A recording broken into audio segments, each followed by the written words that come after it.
Hello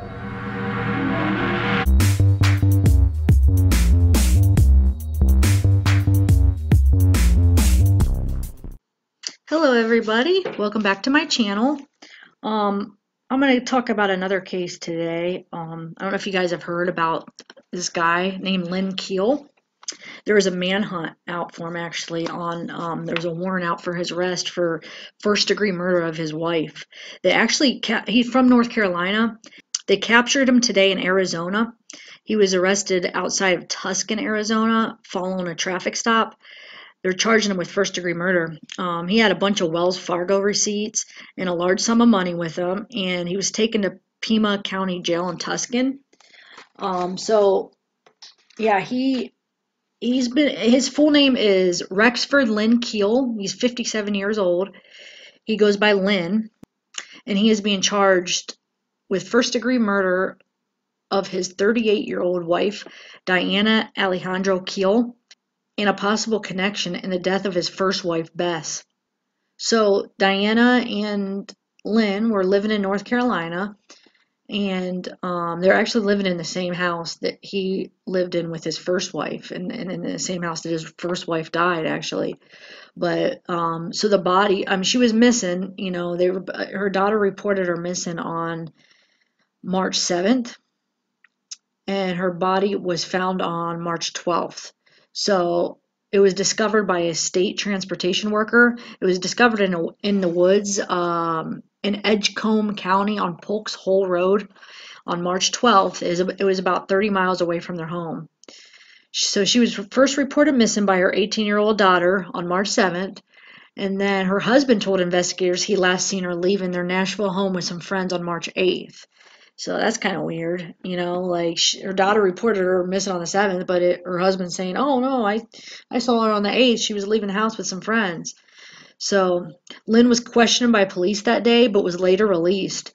Diana's family said that her marriage was not working out. Her mother said she even planned to divorce her husband, but he threatened her. Diana was a mother of two. She had a 10-year-old son with Lynn, and then she had an 18-year-old daughter. She's a registered nurse and began a new job in the Wilson Medical Center Emergency Department in 2017. Diana is not the first spouse of Lynn Keel to have died. Lynn's previous wife, Elizabeth Bess Edwards Keel, died in their home in January 2006, which is the same home he currently lives in now. Elizabeth died from blunt force trauma to the head, but the medical examiner ruled her death accidental. Elizabeth reportedly fell and hit her head on the corner of the concrete steps in front of their house. So that was his first wife. Now, Diana, as far as Diana, Lynn was the last person to see Diana alive. Following an autopsy on Wednesday, police said Diana's death was being treated as a homicide. Police questioned her husband, Lynn, on Tuesday. At that time, he had not been charged and was released.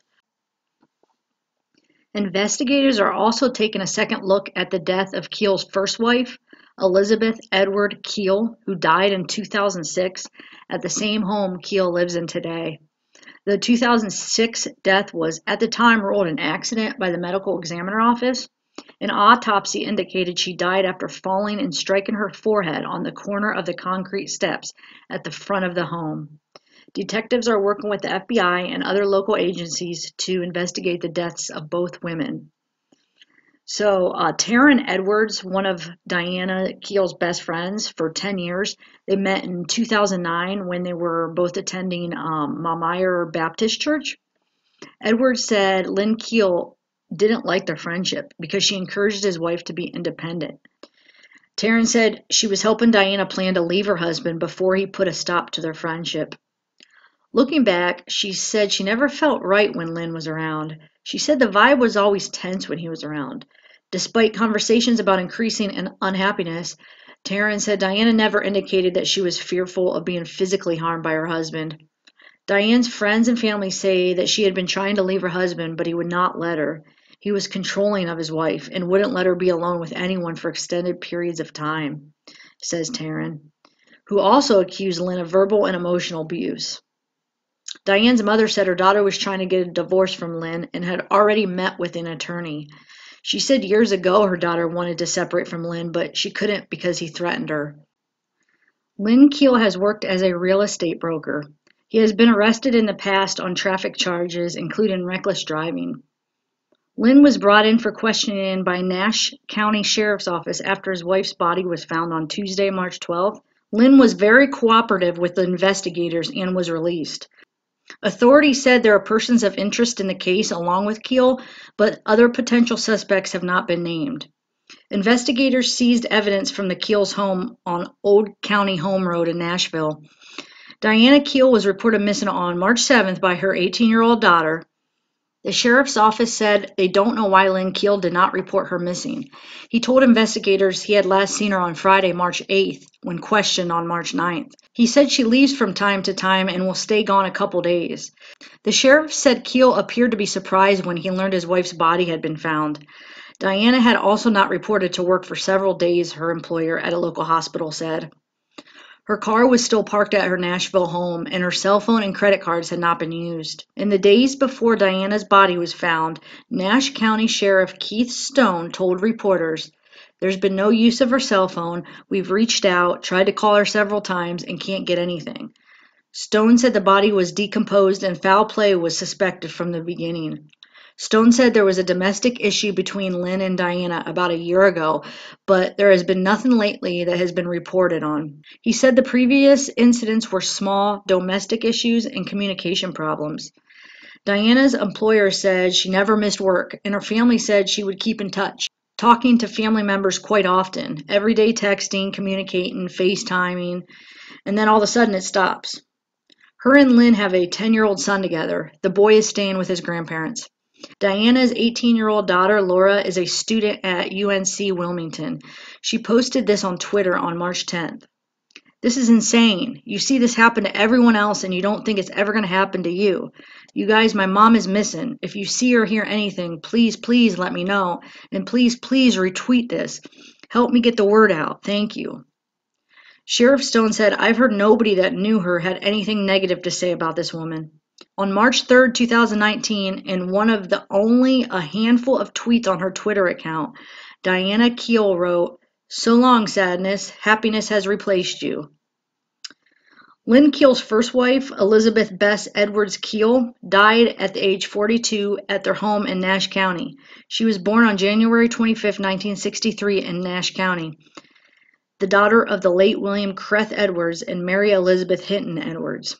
She was a graduate of North Carolina Wesleyan College. Her and Lynn were married in May 1982, and they did not have any children together.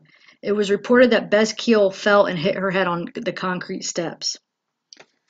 So, that's all the information I have on this situation right now, but I think I'm going to keep following it and keep reporting on it. So if you guys have any new information and something that I haven't covered, let me know. Just you could either email me or put it in a comment. It's just I don't know if I'll be able to. I'm trying to get through all the comments, but I might.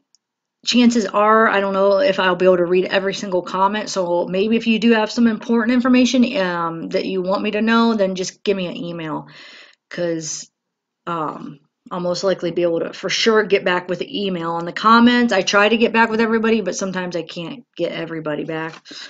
But I don't know. I remember hearing about this a couple days ago when she was just missing, and hearing about how his first wife, had an accidental death.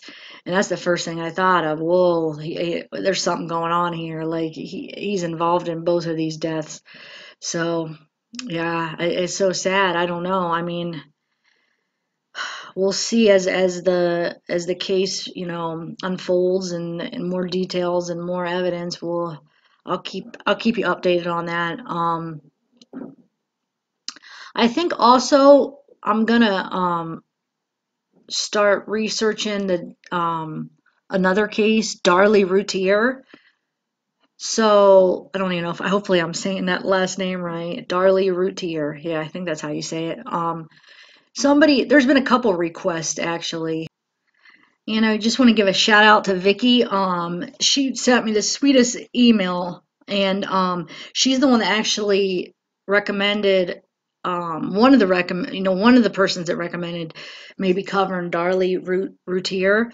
And I think there's been a couple other people that suggested that. So, I started looking into it, and yes, I'm very interested. So I don't know. How do you guys feel about that? Talking about that case. Let me know.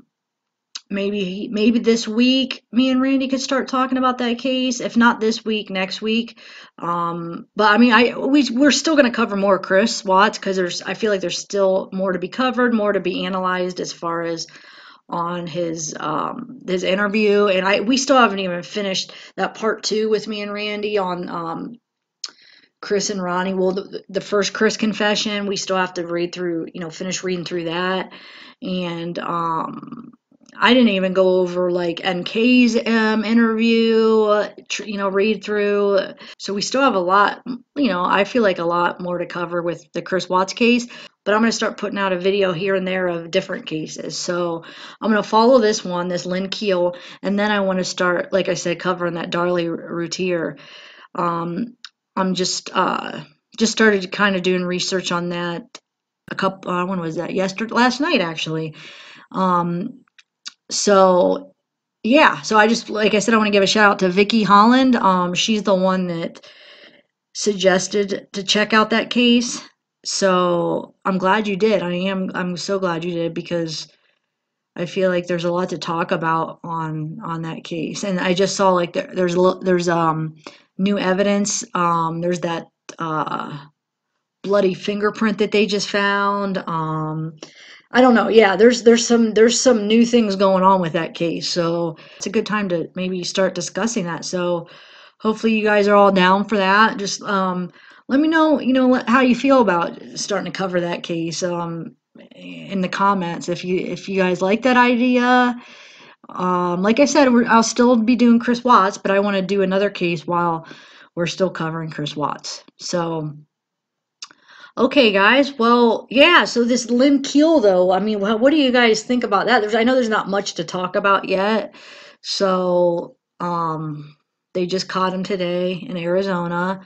So we'll see what he has to say. And all right, you guys all have a wonderful day, and God bless you all. And I will see you next time. Bye.